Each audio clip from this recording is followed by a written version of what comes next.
ده مدخل الاسبوع لو انتوا جاي من الاسانسير بتبقى في -1، ومن هنا كده دوت الريسبشن بتاع. هلو جود مورنينج، هلو ثانك يو فيري ماتش، ثانك يو. سو دوت يا جماعه اللوبي من هنا، ده الجزء بتاع اللوبي او الريسبشن بتاع السبا. طبعا من هنا بتخش على الجيم هوريلكم، ومن هنا بتخش على الساونا والجاكوزي. ثانك يو فيري ماتش، ثانك يو. بصوا يا جماعة، ده حمام السباحة من هنا كده، ده حمام السباحة. حمام السباحة العمق بتاعه 140 متر. طبعا من هنا دي عاملين 3 شезлونجات، وهنا منطقة الشاور، دوت منطقة الشاور من هنا. وفي نفس الوقت في هنا مسبح للأطفال، بس للأسف في صيانة أو مش شغال في الوقت الحالي. ودوت حمام السباحة، أنا بحاول أوريهولكوا. العمق بتاع حمام السباحة هنا 140 سنتي زي ما انتوا شايفين. دوت حمام السباحة العمق بتاعه هنا 140 سنتي، يعني سواء من هنا أو سواء للآخر 140 سنتي. فدوت حمام السباحة من هنا.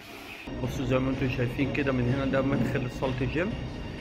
طبعا صالة الجيم هنا تعتبر حلوة جدا، فيها حاجات كتيرة. انا بحاول ان انا اوريكم الدنيا عاملة ازاي. طبعا دي صالة الجيم من هنا.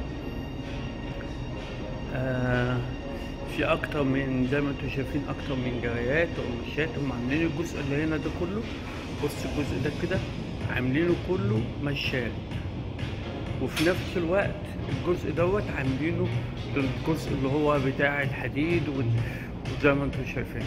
عندنا اوريهولكم، بصوا كده، ده الجزء بتاع الدمبلز.